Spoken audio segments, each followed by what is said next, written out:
Hi, I'm Candice Malcolm, and welcome to the Candice Malcolm Show. We're back with another segment with Mario Zelaya, and we have some news to break here on the Candice Malcolm Show. We usually just report the news, but sometimes we break news as well. So we did a survey here, and the results of the survey are in. So a total of 7,700 people participated in this poll. And the question was, do you believe that Pierre Poilievre should stay on as leader of the Conservative Party? Well, 6,879 people voted yes.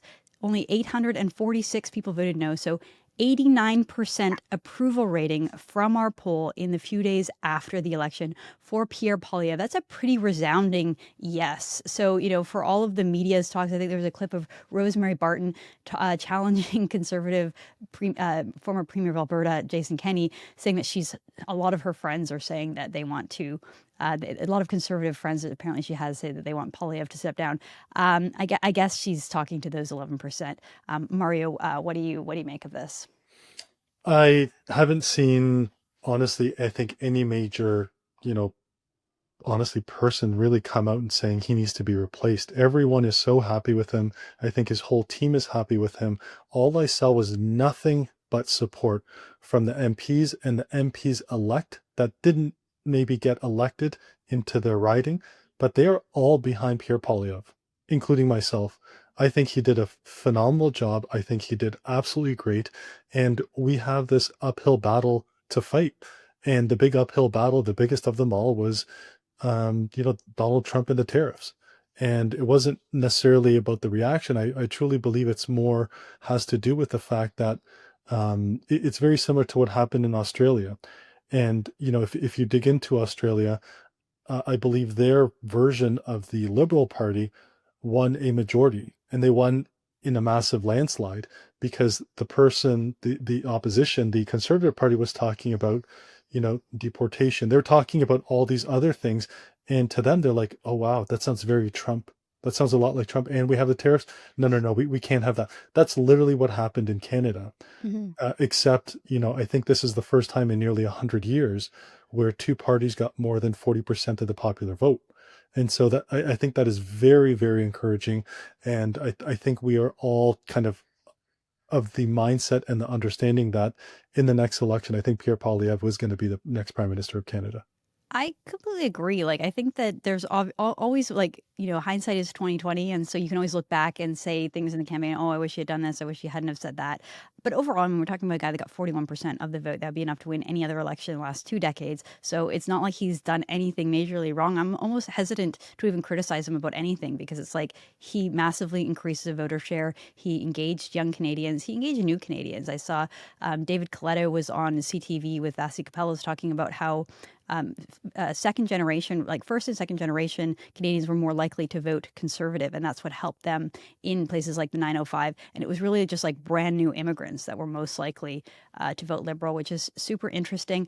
I want to tie this into the upcoming by-elections. So we know that Alberta MP, Conservative MP Damien Carrick has announced that he will be resigning from his seat. He just won in Battle River Crowfoot, which is too bad. He seemed like a great sort of younger millennial conservative that got elected, an up-and-coming guy.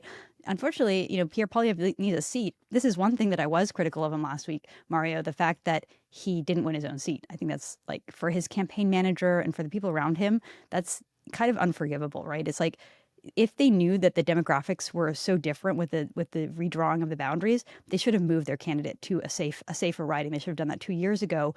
And if it was winnable, they should have spent a lot more resources there. Regardless, Pierre Poilievre is set to run in this riding, Battle River Crowfoot. So since Carrick is stepping down, there will be a by-election. We're told it's going to happen pretty soon.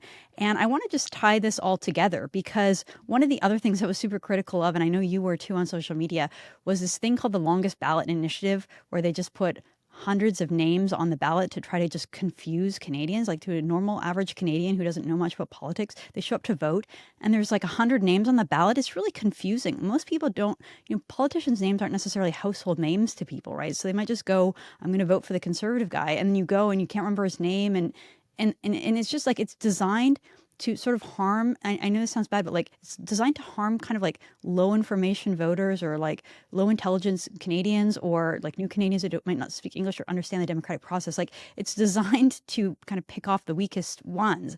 And the fact that it's able to continue is so outrageous. So these people have announced that they are looking to do it again in an email to their supporters, the longest ballot committee, so that it was hoping to add over 200 names to Pierre Poilievre's by-election ballot in Battle River Crowfoot.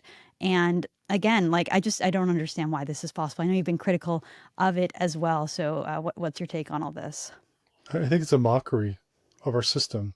It's literally the biggest slap in the face to all Canadians that they can do this and that they're allowing this to happen. And they know that the intent is zero intent of actually getting of these people actually getting elected. It is election interference, and that there's no question about it.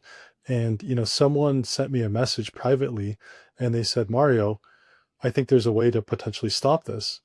We could sue them, and you could sue them because there's going to be people who are actually blind, and I guarantee if you show up at certain ridings, are they going to have all of these done in braille? And he's like, I think not. And so that's creating a problem not only for people who are blind, but also the elderly who maybe can't see. And so that they were basically discussing conducting litigation against the group and against Elections Canada on how this could basically be discriminatory against those at-risk groups. And I think the logic behind it is sound. I reached out to an attorney that's a constitutional one to get their 2 cents on it. Like, is there some validity in this?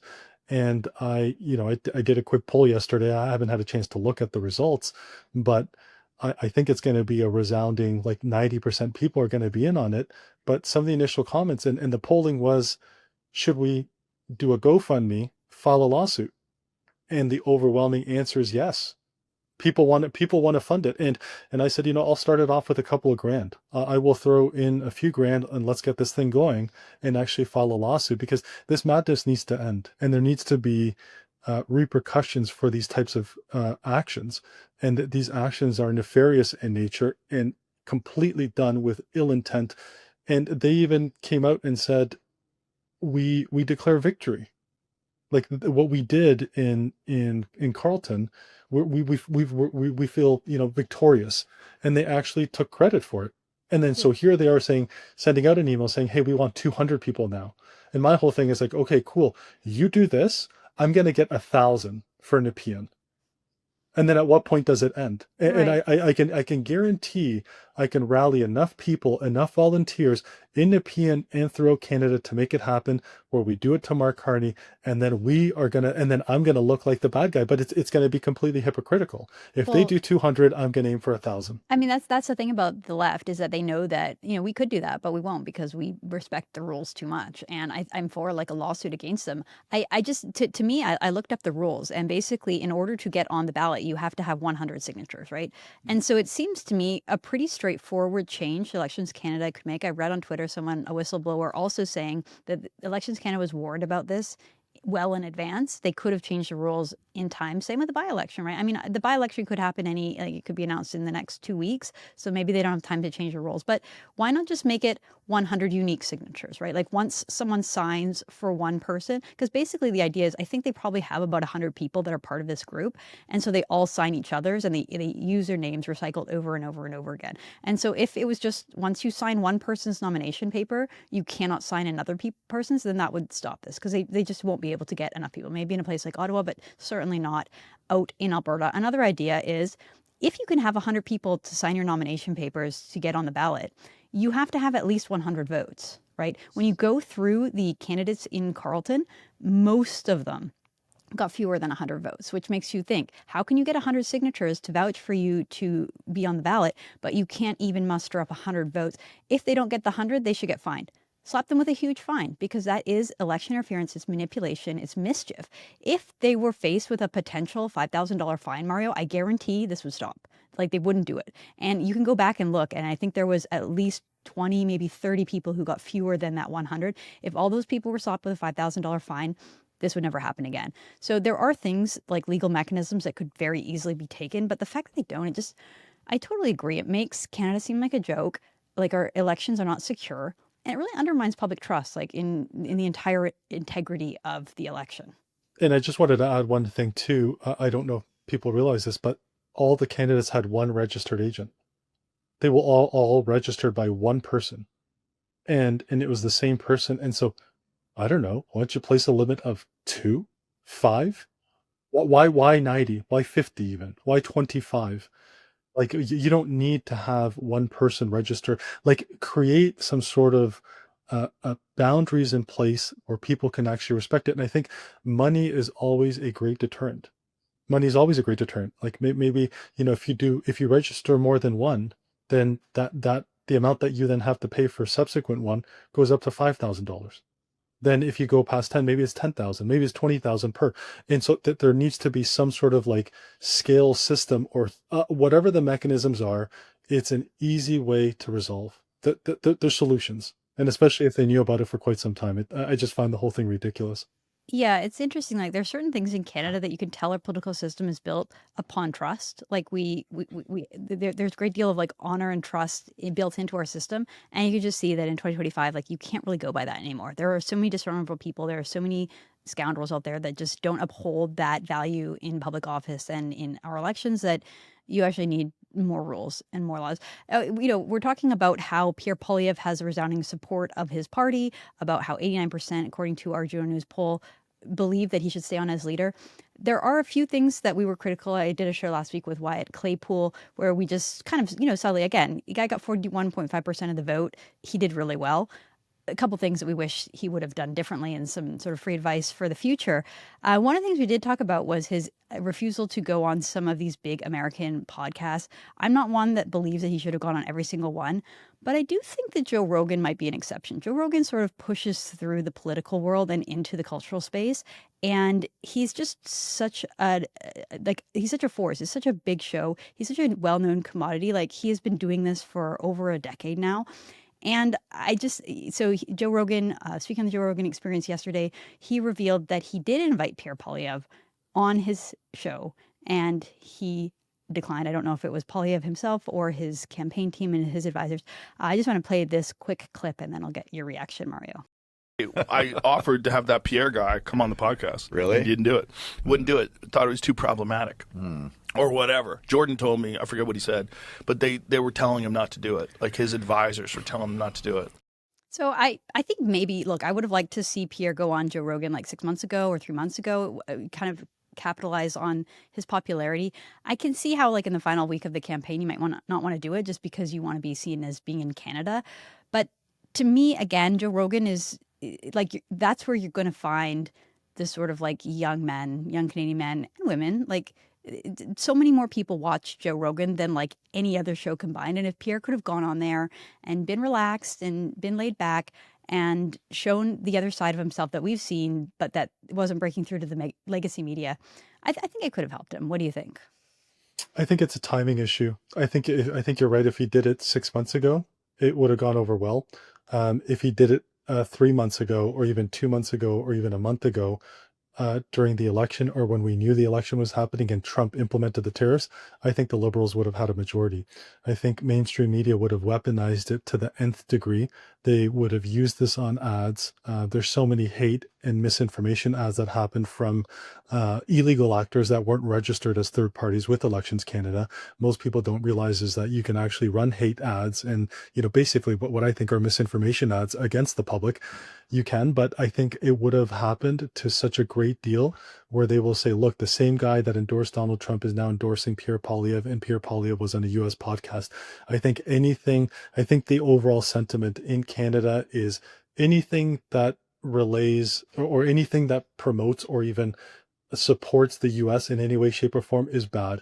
Even in the, I would say, midline conservatives or people who are in the middle, maybe not far left, not far right. Well, I mean, obviously the far left is going to attack it, but I think it would have done a lot of damage if he did that. And I've always been of a believer that there's a lot more damage that would have been done. And a perfect example is I went on vacation to Florida. I got ripped to pieces for being in Florida. Like, how dare I go to Florida? And the amount of commentary, like, I'm a conservative, I'm a supporter, how dare you? And it was just the end of the world for me to be there. So for Pierre Poilievre to be on the Joe Rogan podcast, I honestly think it would have been a disaster. And again, it just ties into this whole hysteria against anything America, anything US, anything Trump, anything that is remotely tied to Trump, which by and large is going to include Joe Rogan. And I think I remember seeing ads being like, oh look, Joe Rogan and Elon Musk endorsed Pierre Poilievre. This is so bad, he's just like Trump. And that's literally the narrative that happens, which affects the audience that comes out in mass numbers, which are the 55 and plus, which predominantly voted liberal. I think it would have been much, much worse.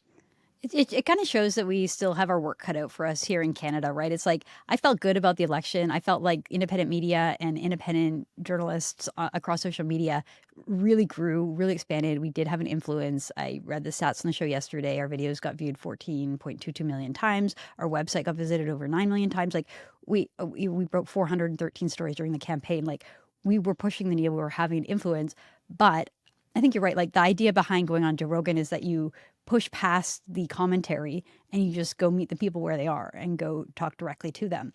But even if the podcast got viewed like 10 million times, right? How many times would those clips get viewed on CBC to the key swing voters in the handful of ridings in Ontario that determined the election? And how many of those people would have been scared? Like, it only takes a few hundred or maybe 1,000 middle-aged voters to be like, oh no, he really is like Trump. Oh, look, he's going on the same podcast as Trump did, and this is like an American right-wing thing. That, you're right, that I do think it could have gone badly. I would like to say that I would have liked to see him on, and maybe in the next election cycle when the CBC has less influence, or in the future, I'm still optimistic that we're gaining ground. Okay, I want to switch it back to Mark Carney, because it's not just about Poilievre. Mark Carney has some really questionable associates. This stuff didn't really come up during the campaign. I mean, I know it did a little bit in the independent side, and Ezra Levant from the Rebel News was running for Canada, and they were really pushing this idea that, like, why is Mark Carney getting away with his friendship with Ghislaine Maxwell? She's a convicted sex criminal and child trafficker, basically, who worked very closely with predator Jeffrey Epstein.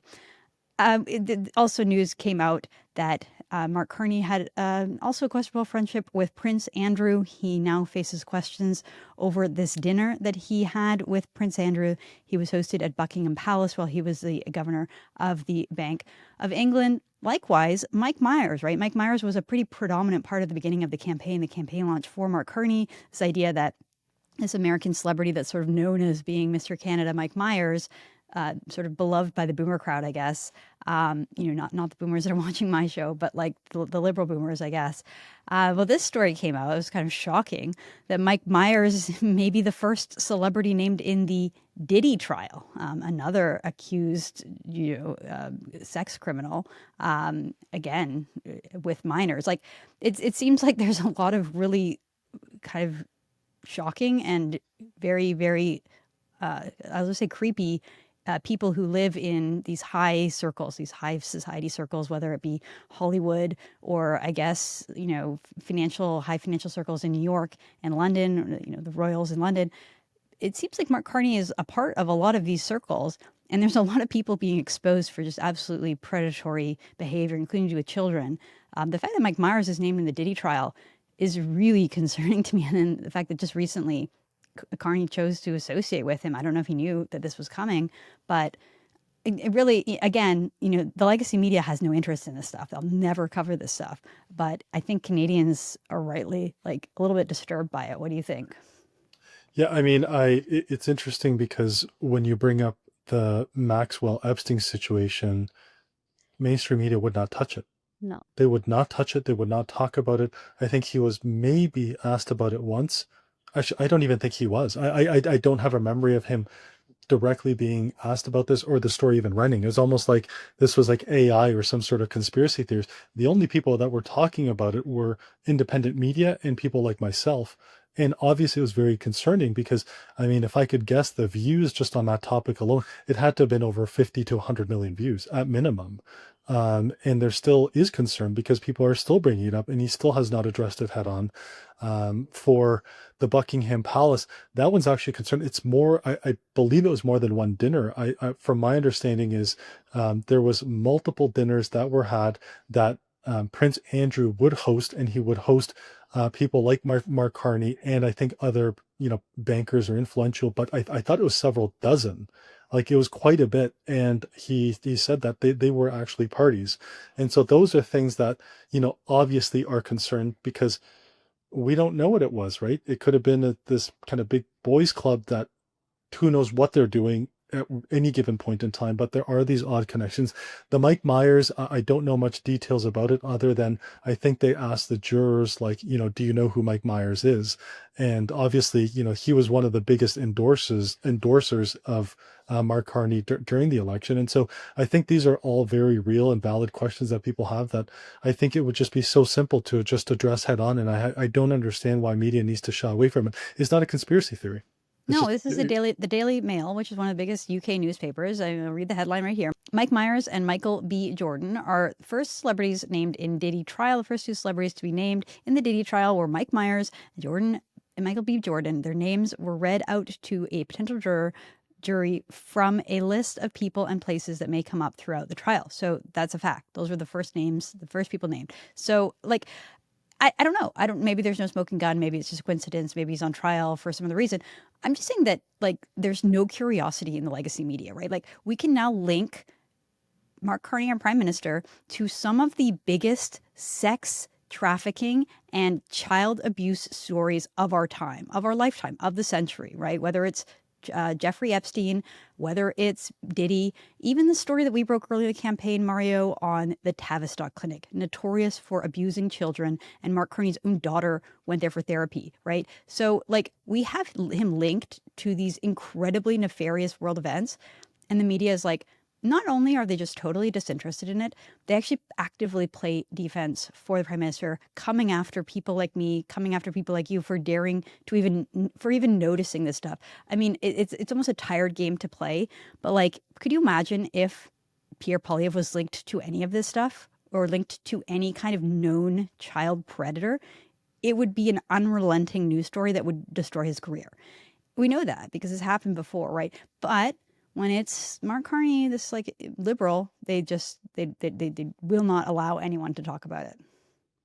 I agree. I think it's deeply concerning, and I think this is just what I keep saying is the hypocrisy of mainstream media, and I've been very, very vocal in my disdain for them. I've been asked by CBC to do an interview. I just ignore it. I don't do interviews with them anymore, because what they'll do is they'll take portions of what I say.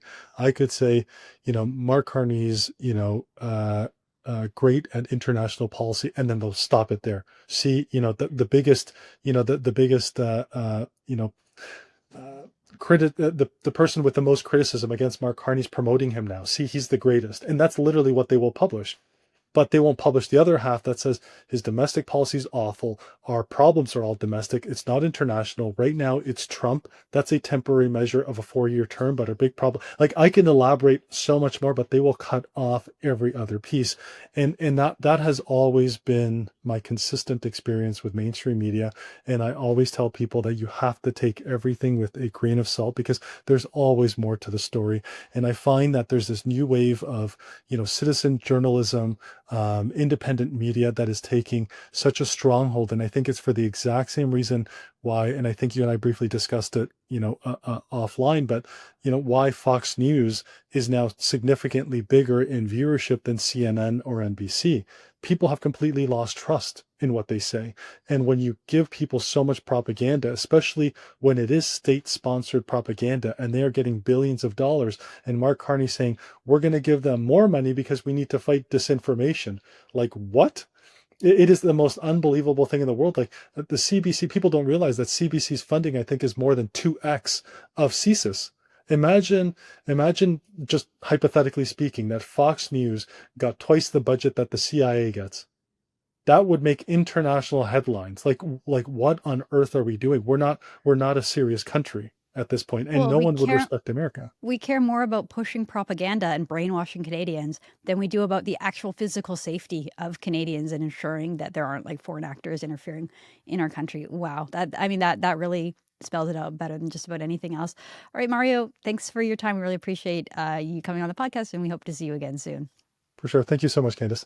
All right, that's Mario Zelaya. That's all the time we have for today, folks. We will be back again tomorrow. Thank you so much. God bless.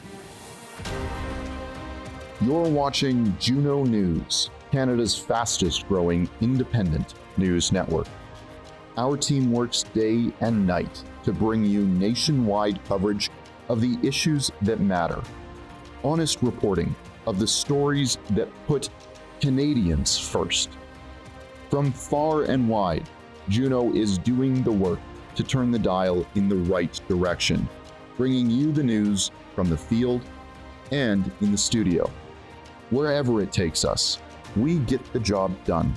For you, for Canada.